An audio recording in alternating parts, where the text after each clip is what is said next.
Welcome to Penakshi H. And then Amanyoko NDC Omode Omo Prime Minister no share so to elect member of parliament to Obejina for 2020 parliamentary elections no entino omuri and omo the results na aba na constituency a year actor John Dumelo kojina mai Ayawaso West Wogun constituency no and abatu no ba chese we winning. Let me take you down to a brief history about this very constituency Ameka and ho asemi. Ayawaso West Wogun constituency no be Odi Enimwana so bia no ye MP for this very constituency Emmanuel Tremantin Ejako na nchebia ena odumankumo wo ebefa no ekoye na Ghana ha say no sene emra no etwe no say MP bi te so na djuma na so owo befa no kwa was so mo ye by elections to really elect a new person now obesi nimpa na nine no omo ni watoa nimpa no nyuma so no we omo ye sade no nimpa omo di ni see na so wini ye ono ankasa na even though before na yereba ba no ntanta bebre see ye kaya sansam ne by no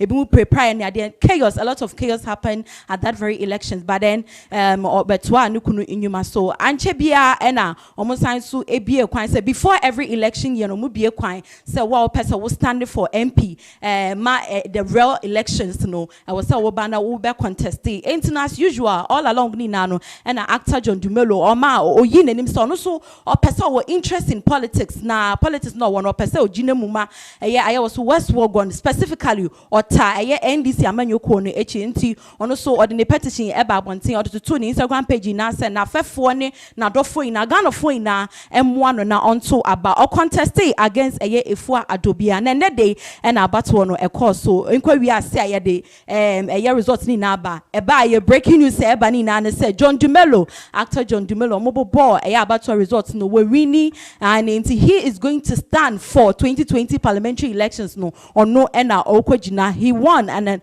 the votes odinya 758 votes and actor John Dumelo or the 758 votes ena odi erini na all along ni na no obeyi nenim so person ojina for Ayawaso West Wogun constituency no ena Ghana for ka say omo nya sure say oberini ebia sanko owo MPP amanyoko no oberini because we share number of years sad this constituency Ayawaso West no omo MPP stronghold and kasanka into or no being an NDC going to contest for that MP for that very way very difficult for him but then lo and behold surprisingly and there we no buy or no and a way decline even though Ghana for air say and I say it is speculated say if your actor and I say what number of followers our Instagram maybe and the followers ne bimu kwa wa ombo kwato abamano but whatever be the case no penakshi no congratulations ne say on course was our body and one no buy before bebano or because he just want to make sure that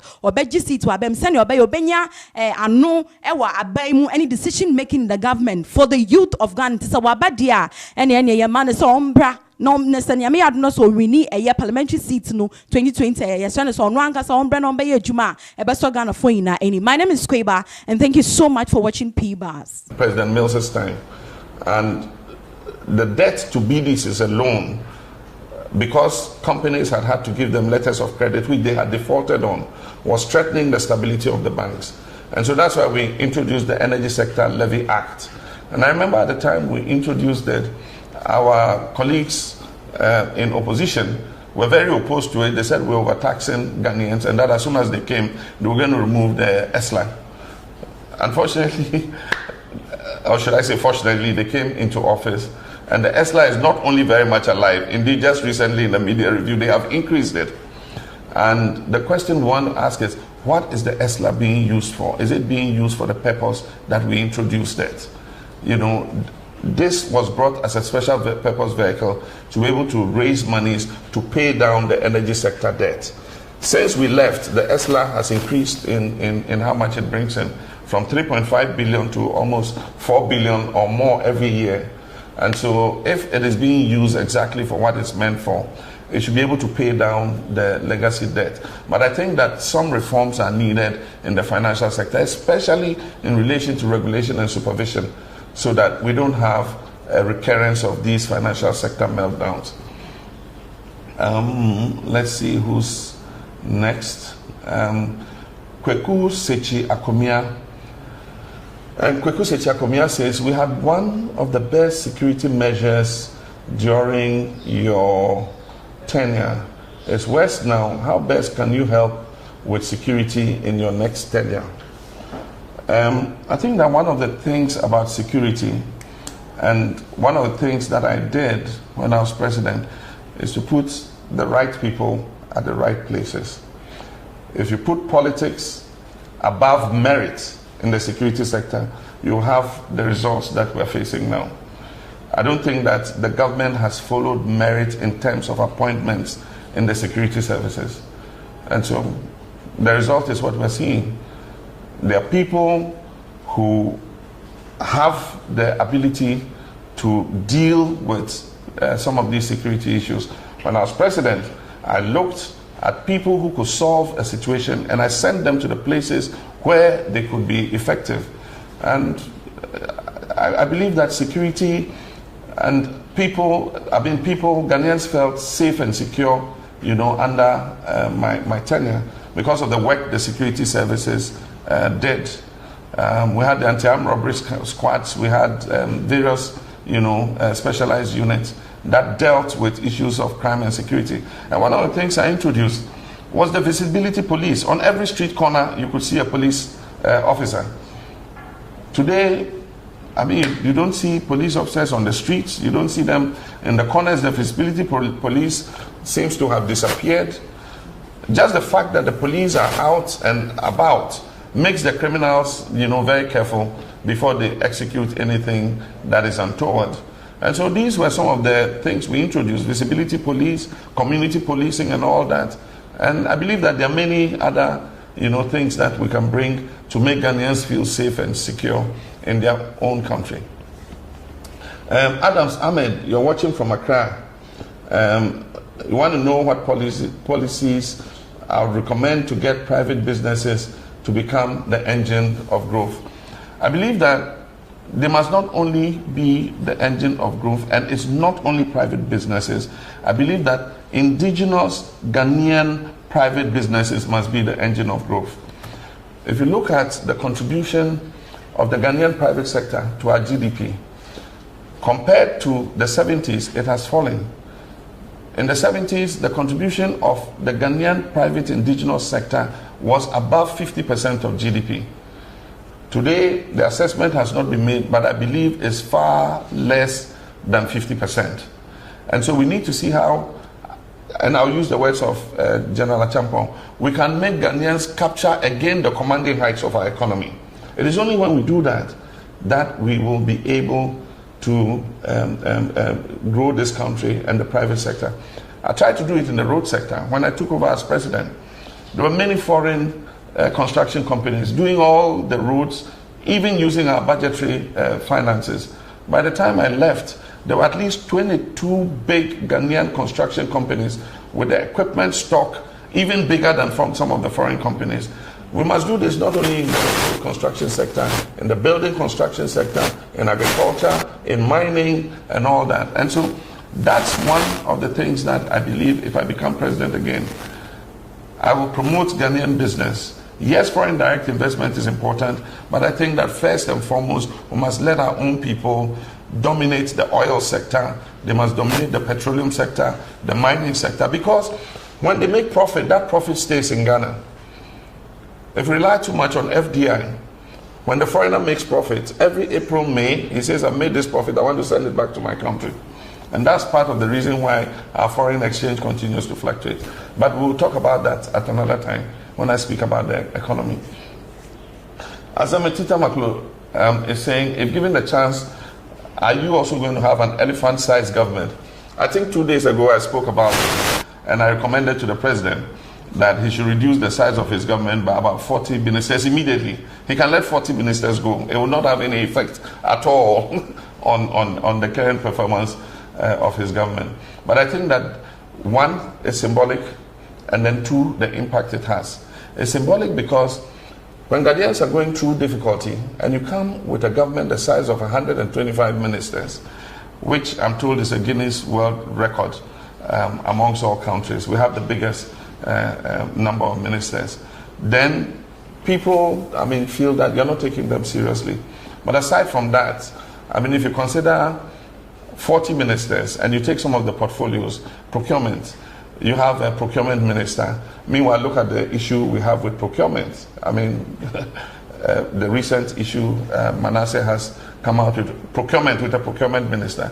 You have monitoring and evaluation. You have planning. When there's a whole National Development Planning Commission, you know, you have aviation, railways, which could all have been submerged into transport. I mean, so there are things that we'll do. I mean, if I become president again, I'll merge all these ministries. Sanitation will go back to local government. I believe that can be handled there.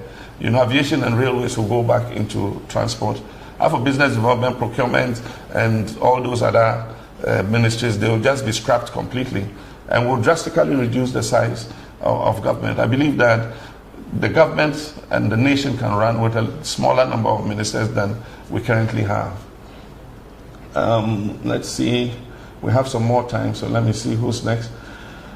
Henry Abutu, looking at the over 20 billion to be spent, don't you agree that the cost of collapsing these financial institutions could have been used to do same? Indeed, some people have come to say that we could have bailed out these financial institutions with a fraction of the 20 billion that we're going to spend to clean up. And I don't know how much, but if we had 20 billion to spend, I don't believe that these institutions would have gone under. And so that's why I asked all those questions. And I mean, part of the problem, I said, if you create panic in the system, no bank can survive, because what banks do is they take deposits and they operate on the principle that not everybody who's deposited money with them will come for their money on the same day. And so they lend some to people. So at any one time, banks are exposed because they have money that they've lent to people. And not everybody will come for his money the same day. And they create what we call creation of credit, if you study economics. And so if the regulator creates a panic situation by the pronouncements he makes, you must reach 400 million capitalization by this day, or else I'm going to shut you down. And then every day you open the bank doors and everybody is going and taking his money, any bank will collapse. Even Barclays, if everybody goes there today and takes his money, Barclays Bank will collapse. And so what kind of situation did we create? You know, that led to what happened. But I think that it's crying over spilt milk. We are landed with a 20 billion debt, and it's become the debt of the taxpayer. Seduji Goji says, what policy will your next government put in place to protect financial institutions against non-performing loans? In my time, we introduced the Credit Reference Agency or Bureau, so that if somebody applied for a loan, the banking sector could ask the Credit Reference Bureau. That will look and see if the person has defaulted on loans from other banks before. And that will all guide whether they give the loan or they don't give the loan. And so that's one of the things that we introduced. And so the Credit Reference System is available today. I also talked about the Deposit Insurance Act that we passed. And the Deposit Insurance Act was meant to insure all deposits. And so all banks were required to insure the deposits of their customers, so that in the event that the bank went under, the insurance companies would be responsible for reimbursing whatever losses were done. Then apart from that, I said banking supervision must be strengthened. This is not the first time. It has happened, and it happened again. If banking supervision is not strengthened, it's possible that because of Bank of Ghana's monetary policy and all that, they do not have enough time to look at banking supervision and regulation properly. And so a special vehicle that will prioritize banking supervision is something that I would work on if I become president again. Abdul Hamid, he says, it's great to see you're taking advantage of social media. My question is, have you noticed the high cost of data, and what are your plans towards making internet affordable for all? Well, Hamid, you know I was Minister of Communications before, and one of our objectives in all this liberalization that took place and the IT revolution was to make,